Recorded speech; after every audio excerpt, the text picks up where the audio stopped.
the cloud. And Dave, you get to kick us off.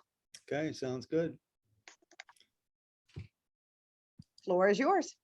Good evening and welcome to our 8th seminar in our 12-part series, Wellness for Life. Thank you very much for participating, whether you do it live here while we are live with our guests, or if you come on later on. Tonight, our topic is You Own It, Now What? I'll turn it over to our host, Michelle Crumley. It's all yours, Michelle. Dave, as always, thanks so much. So excited to be with you again for our 8th installment now, guys. Wanted to take a minute. Let me go ahead and share my screen and we will get going here. So as Dave mentioned, what we are going to be talking about is you own it, now what, right? So as we think about this, we've talked a lot, right, about what it takes to get qualified. We've talked a lot about the VA loan, about income, assets, and whether you're buying as an investment property or you're buying as your primary residence or a second home, and all of those things that go with it. So we wanted to take an hour and talk about, now that you've closed on that, what does this mean? What does this look like? You own it. Now what do you do? So as we talk about this, we're going to hit on a few things this evening. We're going to talk about who to call when you have mortgage questions and why you call that particular company or individual. We're going to talk about accessing the equity that you build up in the house, either through paying the loan down or through appreciation. We're going to talk about upkeep and preventative maintenance, the things that we love to have to pay for, right? But why it's important, and some of the things really to keep in mind as you go through that, including the questions that you're going to need to be ready to ask contractors as you start to maybe think about either repairs, renovations, remodels, those different things. It's a hot topic these days, especially for those out on the West Coast, and it's becoming much more so here on the East Coast. And that's about, the solar. Do you put it on your house, don't you? And if you do you rent the equipment or do you buy the equipment? We have an expert here to talk to us about that today. Also about remodeling itself. If you're doing it for you or you're doing it to add value, what could you expect for your return on investments? What really makes a difference? And then how to make sure that your home is ready when you are ready to either rent it or potentially even sell it. So to get us started this evening, just a real quick synopsis of who we are. Again, this is the 8th one in a 12-month series. So at this point, most of you guys have had the opportunity to hear me introduce myself a couple of times, but just as a reminder, or for those that are new, welcome. I am Michelle Crumley, and I am a military SEAL spouse, now veteran of 30 years. My husband retired just a little over now, right at 12 years ago. And I've been in this crazy mortgage industry for a little over 20 years. And the whole financing and being a homeowner, and I think it was the 3rd home that we closed on, and I was sitting at the closing table, still didn't understand exactly how I got there, what all of these documents really meant. I took ownership of that, got into the industry, and made it a passion of mine to really work with not just our community, the SEAL community, but also with all of the military and veteran communities across the country these days. So I've got a background, all that stuff that's out there. You can read it. I'm not going to bore everybody with that today, but again, it's wonderful to be with you. And tonight I have Jacinth with us again. Jacinth, remind us a little bit about yourself. I think this is your 4th time with us. And you may be on mute. Got it. Okay, figured it out. Yes, I think it is my 4th time. I was trying to remember when we started, but excited to be here again. I always love to share whatever I can do to make people's lives easier. It's such a big process when you decide to buy or sell or invest. So there are a lot of emotions involved and research. And my passion is to help people transition from one stage of their lives to the other, whatever that looks like. So originally from Quebec, Canada, I'm French Canadian. So you'll find a French word in my email address. That's where it comes from. And I moved to the United States in 1994. So years ago on the East Coast, we were in Virginia Beach for many, many years, where I built a pretty extensive career in marketing and advertising and sales, where I had my own advertising agency. And, fast forward over the years, 2013, got remarried. My husband is a retired SEAL. He served the country for over 27 years. So, we had a passion, both of us, to come back on the West Coast where he started his career. For me, I had only visited in the past. So when our two youngest ones were done with high school, we made the move across the country. We had both traveled around the world many times and relocated. So we understand what that involves, especially kids in tow. So, when I moved here, I was ready for that change and transition. We had properties on the East Coast, which I still have a house that I'm renting there. So I totally understand the people that do that. And that's when I kind of I evolved my career into real estate. So I have this strong marketing background that is so helpful, especially now as the market is shifting a little bit and it's becoming a little less of a seller's market. So awesome for buyers. And then, so it's been quite an interesting and awesome journey. So through this jerk, I met Jeff, that we'll meet in a second. And then, but I'm just excited. This is a really nice market here with some similarities and differences with the East Coast. So I'll be excited to kind of share some of the questions that people ask me about, like what's the best way to invest my money so I get the most out of it. So that will be coming in a few minutes. Love it. Mhm. Absolutely. I'm going to be sitting on the edge of my seat. I always Mhm. do. And we have with us this evening, Mr. Jeff Ermis, who is our wonderful contractor and home inspector. So Jeff, tell us a little bit about yourself. Well, I want to thank you guys for letting me be part of your program tonight. I am a son of a Navy fighter pilot who retired a captain a couple of years, well, quite a few years ago, and lived in San Diego pretty much my whole life, and got into the construction trades right as soon as I got out of high school. And I kind of decided that the people out there who making the big money are in the real estate industry.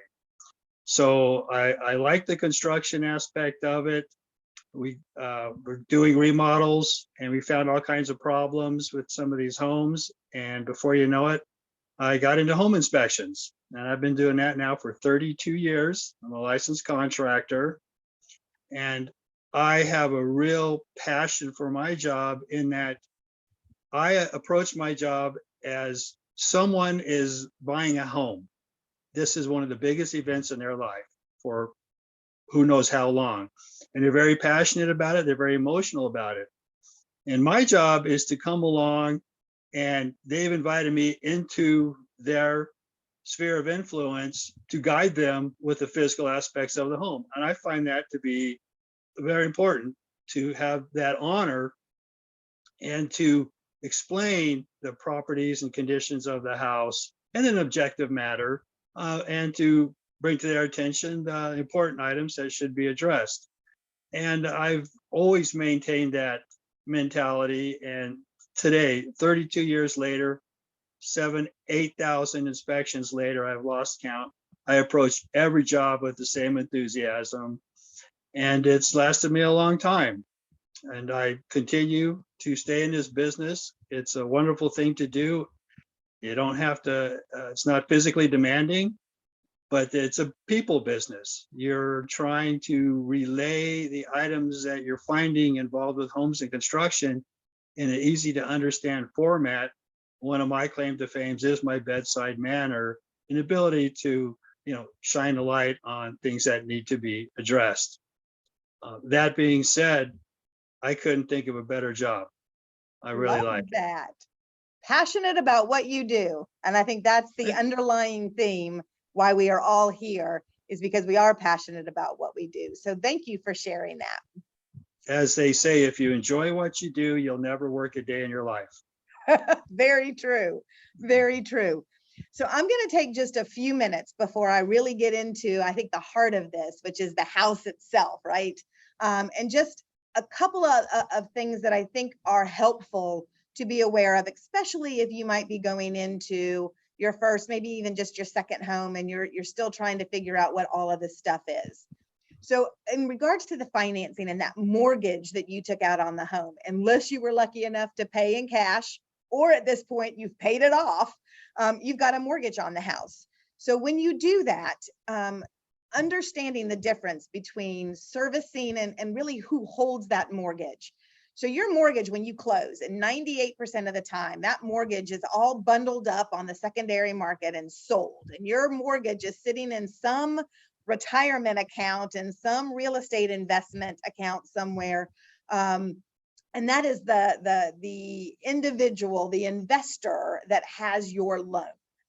But you are paying either the company that you did the loan with or who they sold the servicing rights to. So when that loan gets sold, the investor needs somebody to service that loan. And that's who you make your check out to. Here at Caliber, 96, the last time I believe, 96% of our loans are held for servicing within Caliber. So you're still making your payment to us. But if that servicing portfolio or that servicing right for your loan got sold, that's when you get notice that who you're making your payment to has changed. And that means your escrow account and who's managing that escrow account has changed. Not that your mortgage is any different. It's still sitting out there with an investor in some portfolio somewhere. But that servicing, I think, is kind of important to understand. And that's why sometimes you see it change, is again, who the investor is paying to service that loan to help you guys with any questions you have. That's where that comes from. So when people talk about servicing, that's what they mean, and that's who you're making your payment to, or when you have questions, who you pick up the phone and call. It's also one of those questions when you are looking for a lender, ask them, right? What happens when the loan closes? Who's going to be servicing that? If I have a problem or a question, are you guys servicing that so I can come back and ask you questions or have you help with the translation of the issues that you're having to the servicing department? So just something to be aware of there. The other thing that I'd want to talk about is then whoever that company is that is servicing your loan, if you have escrows, and that is where the company, that mortgage company, is making your monthly payment, or excuse me, your annual payment for you for your real estate taxes, or biannually or quarterly, whatever your city or state requires, as well as your homeowner's insurance, right? So you're paying in, part of your monthly payment is coming in and going into an escrow account so that your taxes and insurance are paid through the mortgage company. That's your escrows. And every year you will get an escrow analysis. And a lot of times what happens, right? So maybe you've got a 30-year fixed loan. So you know your principal and your interest every month, that monthly principal and interest payment is going to be the same no matter what. But then all of a sudden you notice that your monthly payment went up and you're trying to understand why. And that has to do with escrows, your taxes and your insurance. It means, and we know taxes tend to go up, as do your homeowner's insurance premiums go up. So what happens, right, is when those premiums go up, it causes a shortage in your escrow account because we had to pay them out when we got the bill, but it was more than it was last time. So then we have to pay more than what you've got in your escrow account. Therefore, we've got to build your escrow account back up and be ready to pay for what it's going to be the next time. And you'll see on an annual basis that there'll be an escrow analysis. And that's why your monthly payment may change at the end of every year when those things occur. And usually it's right around the anniversary of your initial mortgage on that property. The other thing I want to make sure of is if you run into any financial difficulties, don't wait, put your head in the sand and hope it's going to go away. Pick up the phone, call the servicer of your loan, call your loan officer if it's still being serviced by the same place, and get in touch with the servicing department and talk about mitigation efforts that are out there. The bank, the lender does not want to own your home. They want you to be able to make those payments and they want you to stay a homeowner. So let them know, they'll work with you, figure out all of the options that are available and be able to provide you guidance on that. If you have a VA loan, it means you can also call the VA. The VA doesn't want you to lose your home. So with a VA loan, you can call VA directly, and they are doing some interesting things as well to try to help mitigate foreclosures and short sales, those kind of things. So and the big thing here is don't just put your head in the sand. reach out to your lender, reach out to the servicing department, reach out to the VA, reach out and have that conversation. The last thing that I want to hit on tonight has to do with the equity in your home. So when you bought the house, you may have made a down payment. That is equity. That is money property that you own that you owe less than, right, that the property is worth. As you make your monthly payments, you're building equity, right? Your amount that you owe is going down, so you own more of the house. And over time, the house is appreciating in value, and that creates equity. So this equity that you have in there, it's not like your bank account that you can go just really quick and pull money out and put money in. You can get money out, but the way you access your equity is either through selling the house, which then you net the proceeds, that's your equity, or you have to take a loan out in some form or fashion, whether it's a home equity loan, a home equity line of credit, or some hybrid in there where you're actually borrowing against that equity until such time that you actually sell, and then you get to get the money in hand without having that loan attached to it. So you would access that equity by reaching out to a lender to look at a home equity loan or a line of credit or a full refinance to pull money out if you were trying to access that credit. Those are the things that I wanted to hit on the mortgage side, get those out of the way. And I want to move into, let's talk about first, you own this house now. So can't think of a better expert than Jeff that has not only been a general contractor and done a lot in that space, but is also the one now that is going in when people are looking at selling or buying and doing these home inspections. Tell us, what are some of the preventative maintenance and upkeep that are most important and why? Well, I think that you kind of have to break it up into immediate, mid, and long term. Most of us are relatively familiar with what some of the basic home maintenance items are, but you'd be surprised what things change, and some things people don't recognize and others will. One of the primary concerns is, believe it or not, even here in Southern California, is water issues. They say water is real estate's biggest enemy. So the whole idea is to keep your plumbing in good shape, keep your drains clear, drainage around your property. You want to have ground slope to drain away from your home. We don't have a lot of basements out here in California, but the rest of the country does. And just about anybody I've met from the Midwest or the East Coast is very familiar with moisture intrusion into basements. And once in a while, we do have homes out here that have below grade walls. So whatever you can do to mitigate the moisture around your property, you want to do. Having soil moisture levels in soil that go up and down and not be constant can be a challenge, because it causes soil to expand and contract on the foundation and any subterranean walls. So Jeff, really quick question with that. So we buy a house, right? And it's got all of this beautiful landscaping and all of these mature bushes right up against the house and all of these beds that have got all this mulch that is built up right against the house. You mean we're supposed to rip those out? Well, I wouldn't say you need to rip them out so much as you just want to be aware of how much you're irrigating. Most people do more damage by over irrigating. If you do have moisture problems with your home, most remediation programs suggest limiting or removing planter boxes and flower beds around the house and going with a rockscape or hardscape. That's pretty standard defaults.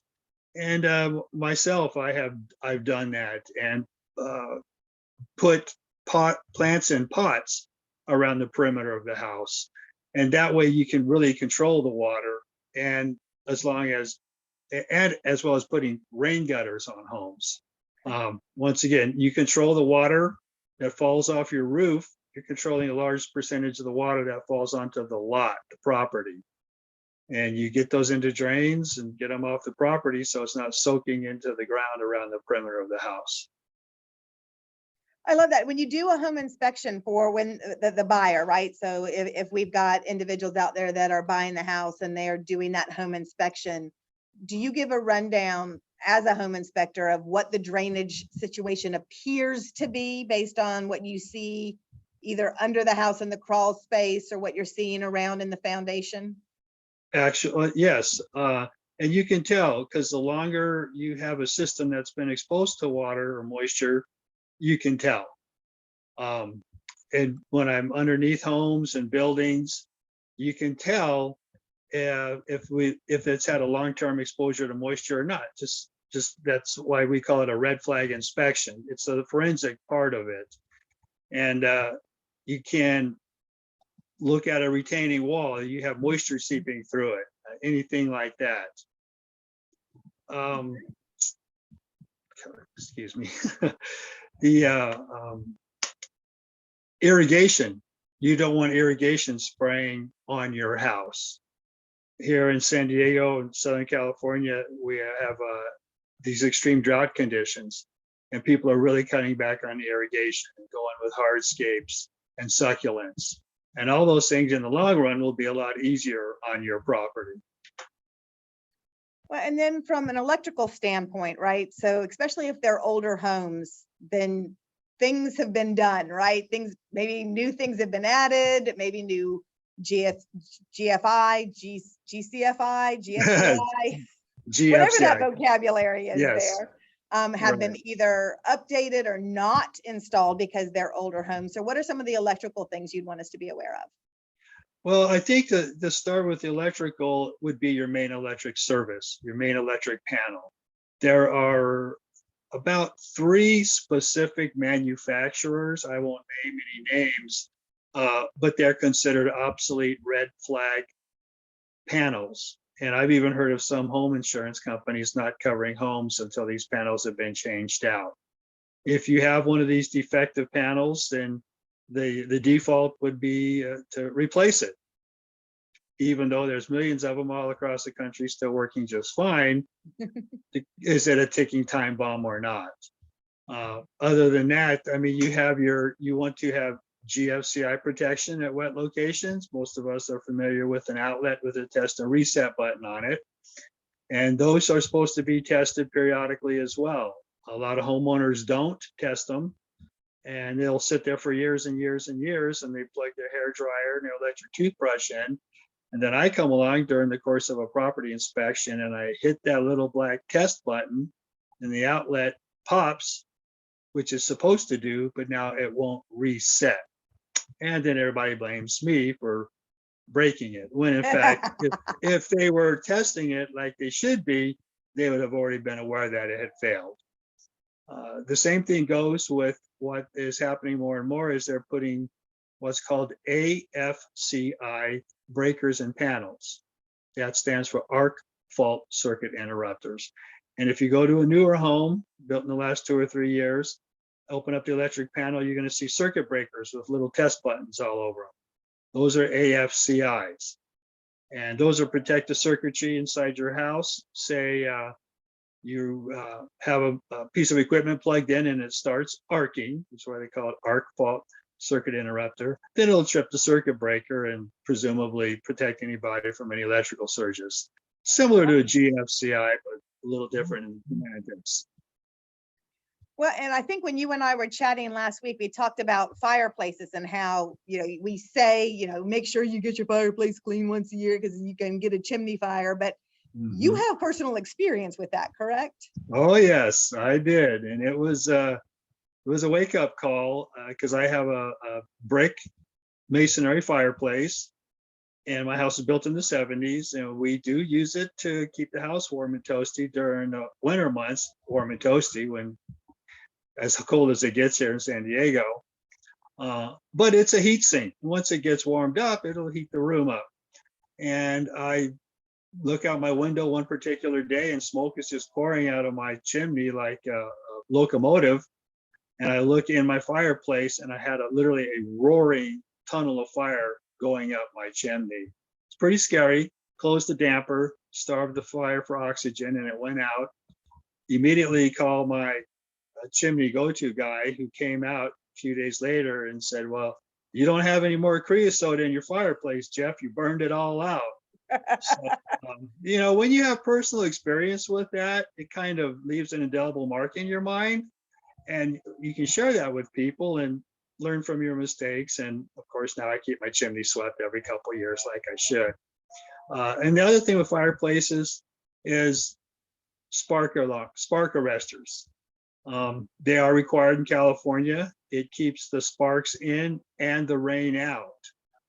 You can get rain falls down a chimney, it can dissolve the creosote and it creates an acid that can eat into the mortar of the fireplace. It also keeps birds and squirrels out. So those are kind of things that even need to be maintained as well, because they will get creosote and ash buildup on the screening that's part of the flue cap. Okay, so definitely every couple of years at a minimum, make sure that you've called that chimney sweep and had them come in and just do a good overhaul for you. Well, the rule of thumb is when the creosote gets to be about 1/8 of an inch or thicker, it's time to get it clean. Okay. So depending on what you're burning, how long you're burning it, and how often would determine the need for maintenance. But that's just a rule of thumb a homeowner can use. If you have a damper and you close it on the fireplace and you see soot and ash falls into the firebox, that's pretty much means you need to have it looked at. Well, and as we talk about septic systems, because we know that there are a lot of individuals, right, that are on city sewage and water, but a lot of times we've got, especially in the rural areas, and I know that out there as well, individuals on septic systems. And I know that that can have a bearing on like any remodeling or additions you might want to do, because especially if you're talking bedrooms or bathrooms, a septic system is created up to that's out there up to a certain amount of space, right? So if it's not big enough, you could run into problems if you're looking at an addition. Well, a septic system size is based on the occupancy of the house. So you could have a 3-bedroom house with 10 bathrooms. It's not going to put a bigger demand on your septic system because you've only got so many people living in the house. So basically, when a house is designed and engineered, we've got the number of bedrooms and the intended occupancy load, you're going to have to design the appropriately sized septic system. And the rule of thumb here in California is now you have to have 100% reserve. So what that means is in the event that your system fails, which unfortunately happens quite often, you need to have 100% reserve or an additional leach field that they could tap into. And, why does the septic system fail? Well, what happens is it's lack of maintenance. People don't get them pumped. And you have sludge that builds up in a septic system, and liquids are supposed to float on top and work their way into the leach field. If the sludge builds up to the point that it's getting into the leach field, you got a big problem, because now all those plastic pipes with those holes in them have sludge in them, and they can't disperse the water over the ground or wherever you have it. Some homes have seepage pits. They're not popular out here in California. There are chemicals that people swear by that are good for your septic system, gives those little bacteria something to chew on. But inevitably, you're going to have them pumped, and you don't want to find out when it's too late. And what'll happen is when most people sell a house with a septic system, the standard default is the seller has the system, what's called pumped and certified. And that means they're going to come in, pump the tank out, and then they're going to do an evaluation of the condition of the tank. And they might even do a seepage test on the leach field. If it's a concrete tank, then if it's old enough, it's been subjected to a lot of harsh chemicals over the years, they can fail. If you have large trees next to your septic tank, those roots will figure out where the water is. and it's full of fertilizer too. I have a close friend of mine who he thinks the reason his trees are so good is because they have invaded his septic system, and he lets it go. I don't want to look in his septic tank at all, but there's a good chance that it's cracked and it could be leaking. But you don't find these things out till you go to sell the house, and that's when someone cracks the lids and does the evaluation. It can be a big shock. You go, what, I have a $10,000 repair, or I have to redo my leach field? That's not a good surprise. No, no. And right, the preventative maintenance ideally keeps you, while it costs a little bit to do this, guys, it's going to cost you a lot more when something goes wrong or sideways if you don't. So that's why, again, that upkeep is so important. And there's certain things you should and should not be putting in septic systems. For one, well, you know, historically, if you're in a house with a sewer, everything can go down the drain. But you don't want to be putting harsh chemicals in the septic systems, oils, paints, solvents, thinner, bacon grease, anything like that, stuff that's going to coagulate when it gets to room temperature. You don't want that going in your septic system. You don't want to flush prescription medicines into a septic tank, because some of those pills could be antibiotics, which can have an adverse effect on the biome inside the tank. Mm. Yeah, I learn something new every time I talk to you. I'm going to move us to the questions to ask when talking with contractors. So just a real quick heads up, everybody. We know that in both California and here in Virginia and across 80% of the country, termites are an issue. Make sure that you have a termite inspection before you buy, and then get that contract and make sure that you're keeping an eye on, and have someone professionally keeping an eye on those little pesky guys. So as we talk about, okay, so we've decided we're going to have some work done. I want to run through some of those questions to make sure that we ask a contractor to ensure that we're getting someone good, right? That we're at least trying to mitigate the possibility of having someone that isn't going to do a great job. And I love, and I've got these kind of in an order that I think makes sense. So tell us, is it likely that someone says that they're a contractor when they aren't? Oh yeah. Oh yeah, there's a lot of violators out there. And it's illegal to say you have a license if you don't. You can't use somebody else's license unless you're working for them, and they have certain contracts for that. But if you are a licensed contractor, you are required to put that license number on your paperwork, on your business cards, your invoices, your quotes, your bids, your letterhead. That's required. And you can look those up, right? Because I know in Virginia it's DPOR, and I believe in California it's CSLB. Yes, ma'am. And I've got on this, guys, I've got those two website addresses. So save them as a favorite. And when you're talking to a contractor, zip that in, make sure that they are currently licensed and in the trade. I like that, in the trade that you're looking for. Oh, yes. And the license could be active or inactive, or it could be suspended. And in some cases, they could even indicate why, or what particular item of the CSLB standard of practice was violated. And now, how do you make sure? So this next question, so we've identified that they are active and they are for the appropriate trade. How do you find out if they're bonded and insured? You got to ask them. And if, you know, most legitimate contractors, if I'm standing in your kitchen or I'm talking about a remodel, I'm going to say, oh yes, I'm licensed, bonded, fully insured. You're not going to shy away from that, you know, because that's a selling point. And then you can ask the contractor for proof. And if he's not willing to provide that, that would be a red flag, a big red flag. And I would think if you're asking for references and they're not willing to give them, that could be an issue. Well, of course. I mean, it's like,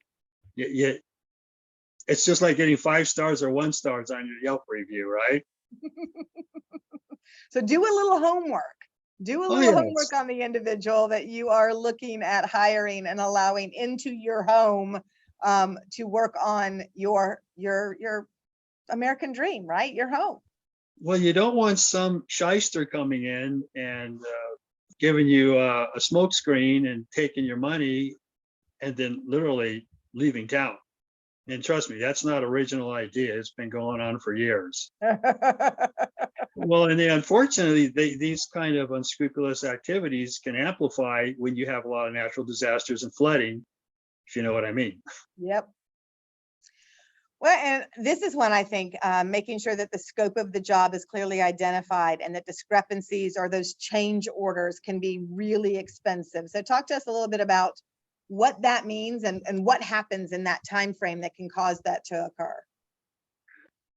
Well, I think we've all seen enough DIY shows on TV where they have a budget, they have a contractor, they have agreed upon price, and then they open up the ceiling downstairs and find that the master bathroom tub's been leaking for years and it's ruined some structural components of the house and needs to be replaced.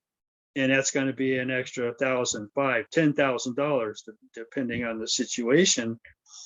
And how is that going to be handled? Do we have any contingency plans in place?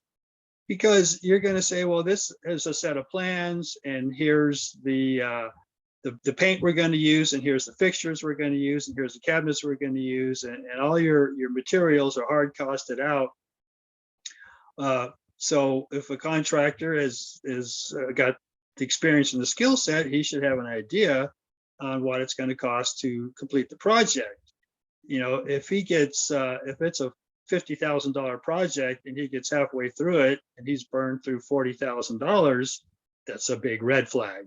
You know, where did all that money go? I would like receipts and for you to account for those expenditures versus just, well, there's not enough, you owe me this much money to finish a job, and the homeowner is say, well, you haven't even finished the job yet. And then you're locking horns, and it usually can get ugly.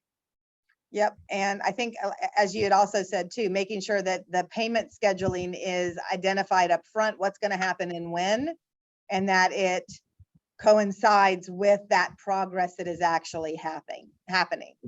Exactly. We talked about contingency plans. We know that things run over, so make sure that you've got some of those contingency plans. Can it help a homeowner to pull their own permits versus having the contractor do that? I think in the overall spectrum, it's easier for the contractor to do it because they have more experience with the permitting process and the proper departments. You're going to have to take a set of plans in to have them approved. More often than not, the first time you submit the plans, they're going to be rejected with change orders. And that can be very confusing to a homeowner. You know, we want to sit in the kitchen and have our coffee and just write checks and let everybody do the hard work for us. Yeah, I tried to pull my own permits one time. It was a little bit more involved than it seemed like it was going to be when the contractor told me to do it. So right. Let someone else do it. Yeah.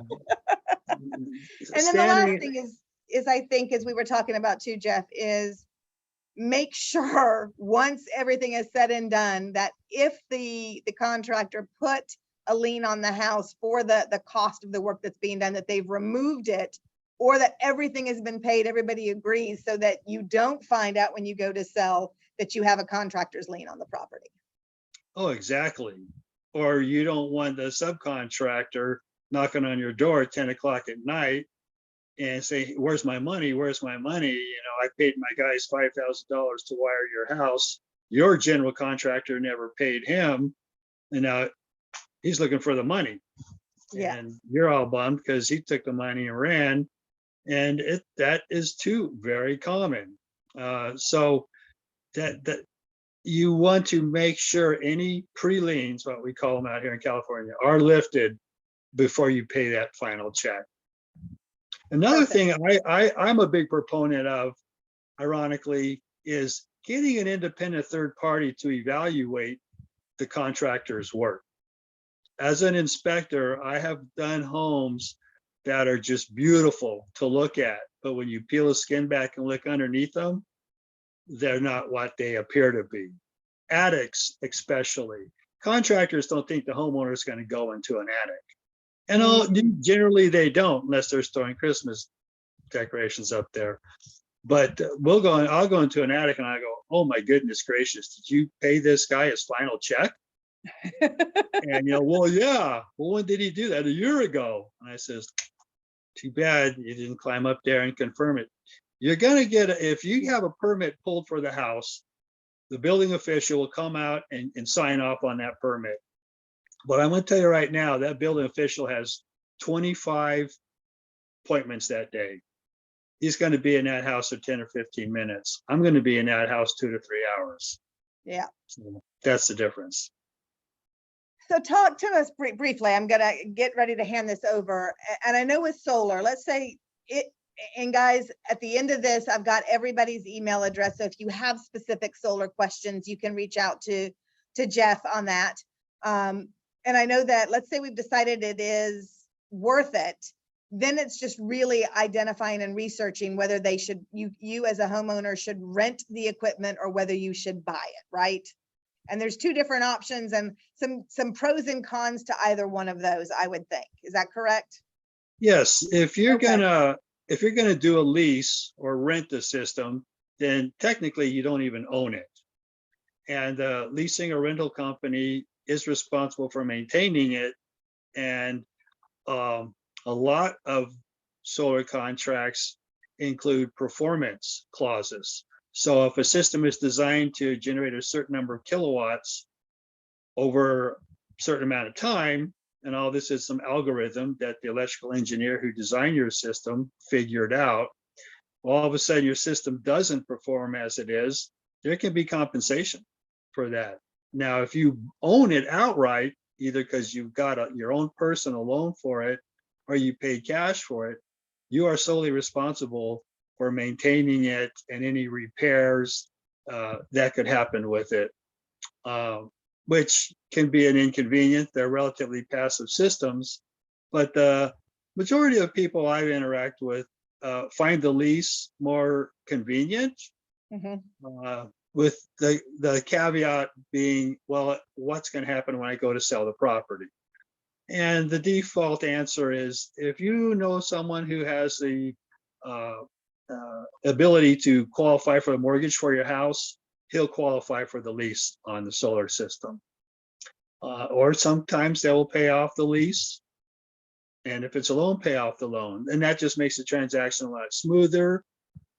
Someone comes in and buys a house that's got a solar system that's paid off, their only energy bill is going to be what we call out here in California a true-up bill. You get one bill at the end of the 12-month period. And in a properly designed system, that would be zero. Got it. Wonderful. And if you guys do have questions on solar and those pros and cons, reach out. Jeff is an expert in that area and would love to answer any questions that you have. With that, I wanted to switch a little bit. Okay, so we've been talking about that upkeep. If you're going to remodel, those questions to ask the potential contractors that you're interviewing. Let's talk about, though, I want Jacinth, help us understand from the appreciation and the value side of the home. Talk to us a little bit about what we should be considering. Well, the first thing I always tell people is think about, well, you've got two different kind of buyers, and they typically know that when they get into the buy and purchase, if they're going to rent it or if it's going to be their home for themselves. So obviously this will probably have a pretty significant influence on the type of renovation they're going to do to it. If you're going to be renting it, you may have a new renter every 2 or 3 years. So typically people kind of go with the, different kind of flooring or different kind of things, stuff that is easy to maintain and easy to repair. So when you're going to be living in it, then I say, well, how long are you planning to live in it?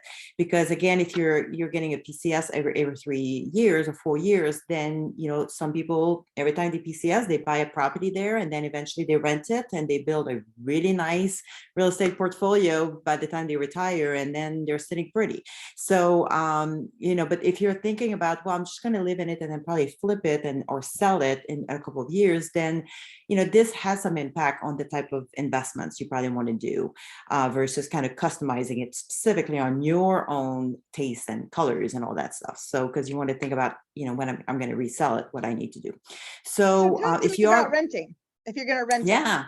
Yeah, absolutely. So the first thing you want to think about, are you renting? Are you living in the same city, or you're across the country like what I'm doing? So you basically say, okay, well, I might need a property manager who's going to be there showing up if something goes wrong. So that's really important because you don't want to have those kind of headaches across the country or across the world. So this is really important. It comes with a price tag, probably really good money that you could put into your thing. And you crunch those numbers before you decide to go with that route, ideally. So if you're going to be netting a profit at the end of the month. I always recommend having a lease that's really detailed, spell out in their details, like who's in charge of the basic maintenance of the house when it comes to mowing the grass or trimming the shrubs. And this is all negotiable. It depends of the agreement that you have there. So that way it's very clear on who's responsible for what. And then it's hard to do, but if you do it from the very beginning, you just set aside that maintenance budget because things will happen. And again, when you rent, sometimes some renters are more careful than others. There will be some normal wear and tear. Hopefully it's nothing extreme, but if you set it aside every month, at the end of the month or at the end of the year, rather, if something goes wrong, then you have that money set aside and it's not a big, hit on your budget, I would say. And then, there are different companies out there, but it's something interesting to consider if you want to buy an insurance that, comes down sometimes like $60 or $75, $85 a month. And then you have different level of things that are covered. Should anything go wrong with the appliances, or if the plumbing, the electrical and things like that. Again, if you're far away, then you have a company that they set you, usually it's your monthly cost. And then you have a per, visit, that they charge you a flat fee. Like a deductible on that particular. Yeah, exactly. Like $100 per service fee. And then, some things are not always covered. So you do want to read the fine print. But this is something that can buy you peace of mind. And again, you can deduct that also when you do your taxes. So if you decided that you want to occupy. Yes, absolutely. Well, the first thing to do is a housewarming party, and that's the fun part. And I always do that when I managed to get the house for my buyers. I always offer to do that because I think it's a great way to just celebrate. It's been such a hard buyer's market for the past couple of years. You own it, you deserve it. So invite the friends and neighbors. It's a great way to get to know your neighbors. So I think that's the first thing to do. So then after that, I go back to how long are you planning to live in it? Because we're excited, right? We want to make it our own. Sometimes they're moving ready. Sometimes people want to fix a upper because that's what they want to do. So that it sounds not fun, but I think it goes back to some of the items that Jeff mentioned. You have to keep your existing structure sound. I mean, at the end of the day, this is the shell. That's your roof over your head. And while it might not be super exciting to fix plumbing, it is needed. Same thing with the roof. And if you were smart and you did the home inspection before, you should not have any major surprises if you had a great home inspector like Jeff. But sometimes, you start demoing some walls and then you find stuff that was not part of like your standard home inspection. So there might be some surprises there, but hopefully there aren't too many. So you've got to start with that.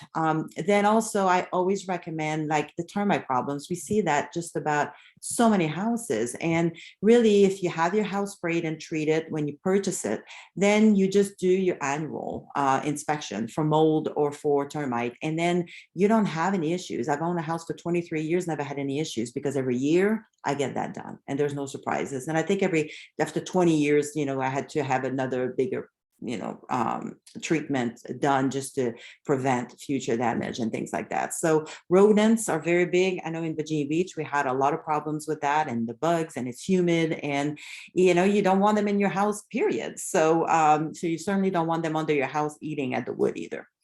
And then, what we see a lot, like when Jeff and I team up on some home inspection, is there's some very interesting, intricate electrical work that was done by a wannabe Bob Villa.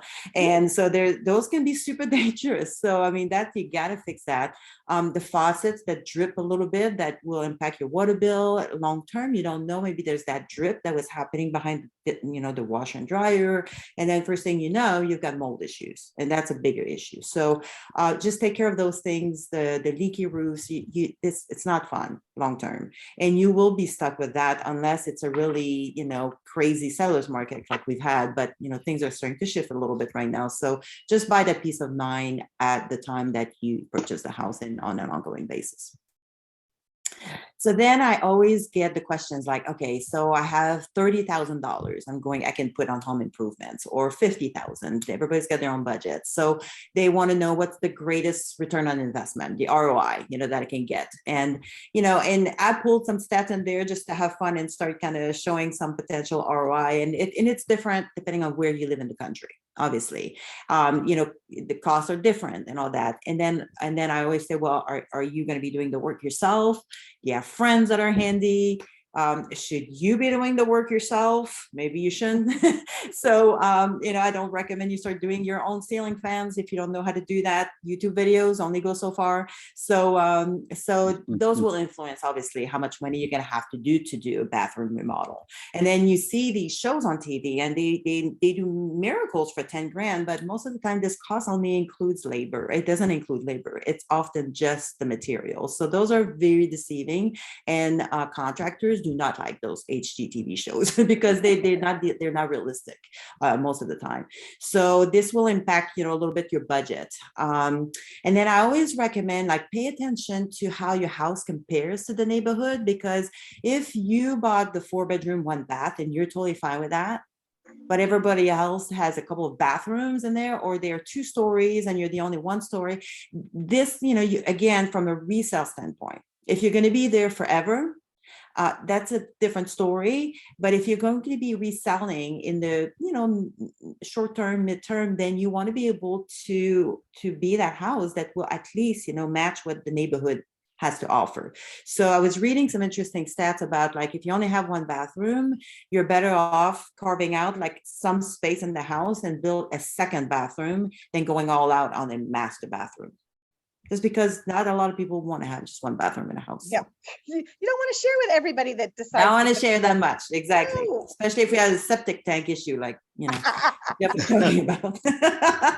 So I had some fun with this here. So I kind of looked at short-term investments here.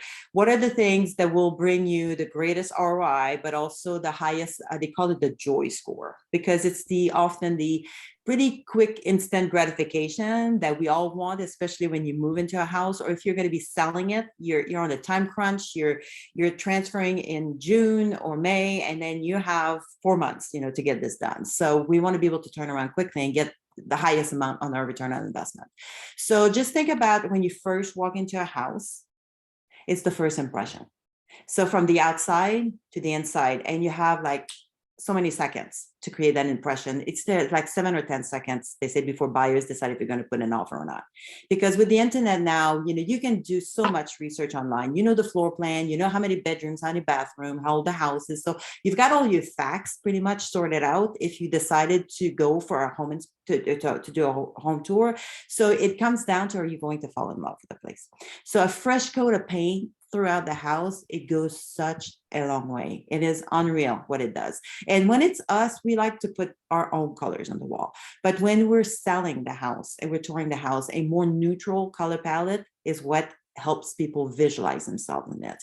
And it doesn't fight, because some people may not like blue, and then that might bother them, or people don't like hot red. So this is an area there where it's a no-brainer, does not cost a lot of money. And that is the kind of stuff that you can do with some friends, ideally with a lot of tape, to make sure you don't go on the ceiling.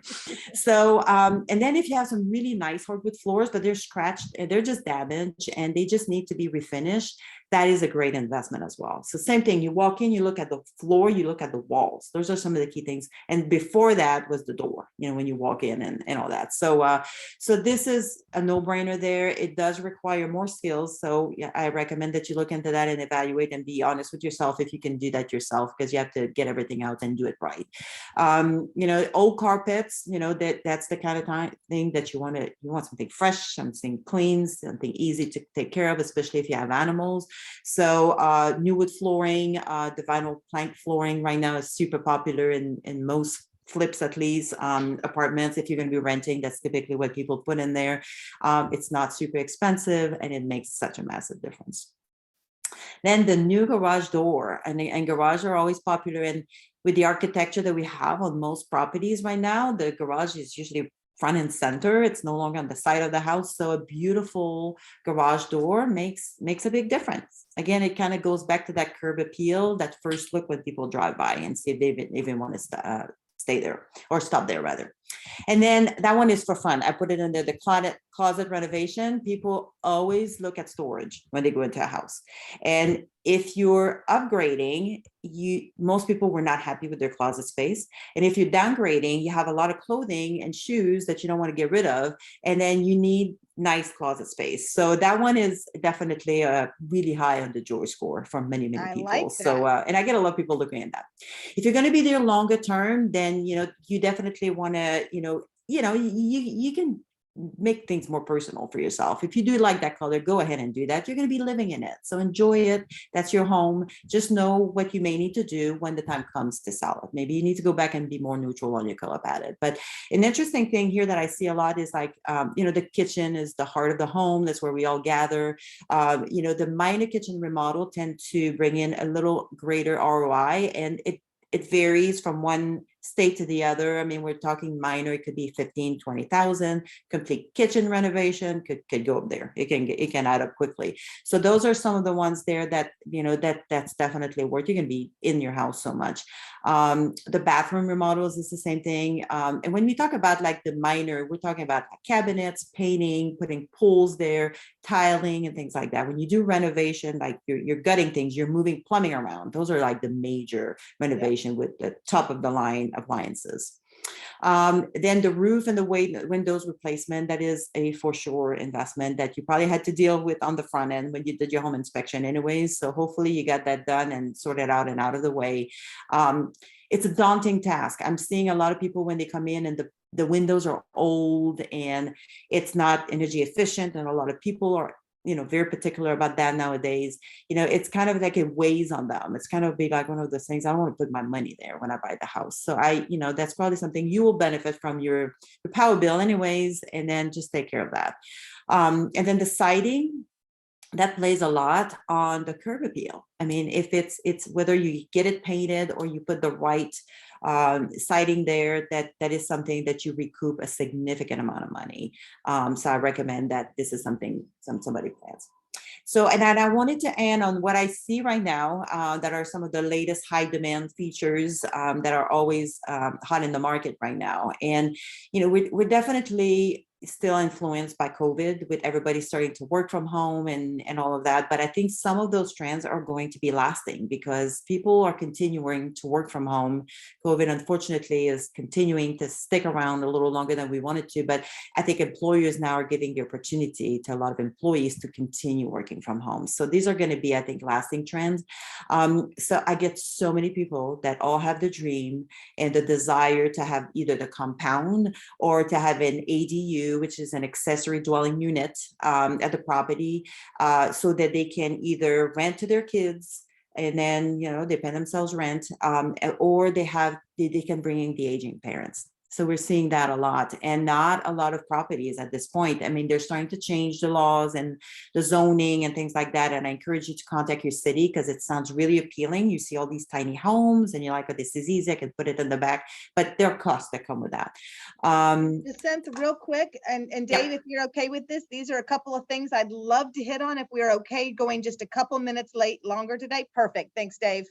Perfect. Just keep going, babe. Absolutely. So again, aging parents, I think people want to bring them home and have them with them. So I think this is such a beautiful scenario. And you'll hear about ADU, which is a separate structure, or you have what they call a junior ADU, and that is attached to your home. It just has to have its own separate entrance. So, with I just looked up before this thing, the median sales price right now in San Diego County is just shy of $1 million here. And the metro area, 1.137 million for the month of June. So a lot of people use the ADUs to pay for a portion of their mortgage. It's a rent opportunity for people to help them pay their mortgage. So it's very popular right now. People still want to have the separate office in their home, whether it's for their hobbies or, we're working from home. So people are always looking for that extra room that is available, or the attic that could be converted. The open floor plan are still very much the hot thing. Everybody wants to walk into that bit of open kitchen. But again, because people was all at home, there's starting to be a little bit of a trend right now where separate little areas without being separate, like where the kids can kind of do their homework and you can keep an eye on them, but they're not right in front of the TV because then the homework don't get done. So, so a little bit of, separation, a little bit, we're looking at that. And again, people are at home a lot. The outdoor living space is always a huge seller. The deck, the kitchen that's built out there, the little fire pits, those are all very, very popular.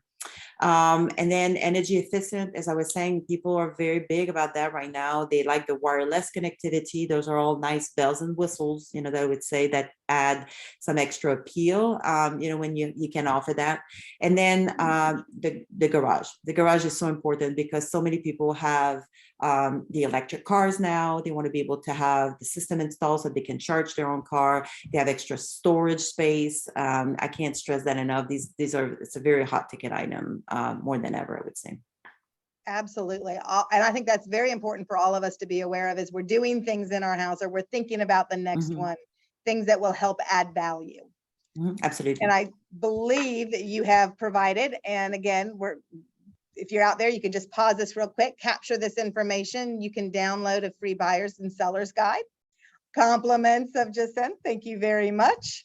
You're welcome. And we also have for you guys, if you do have questions, Jeff, Excel Inspections, Jacinth Bonjour, California Real Estate, and myself, if you have any questions, do not hesitate to reach out to us. We are 2 minutes over. I'm handing this back to Dave and taking a big sigh of relief. Well, thank you so much, Michelle, Jacinth, and Jeff. As always, your support and professionalism, very, very much appreciated. For those of you who joined us tonight, this is some great information that you really need to consider as you now own your own home, and things to consider for the future. So appreciate everything. Appreciate all of your time, and thank you so much. Have a great evening. We'll see you next month. Thank you.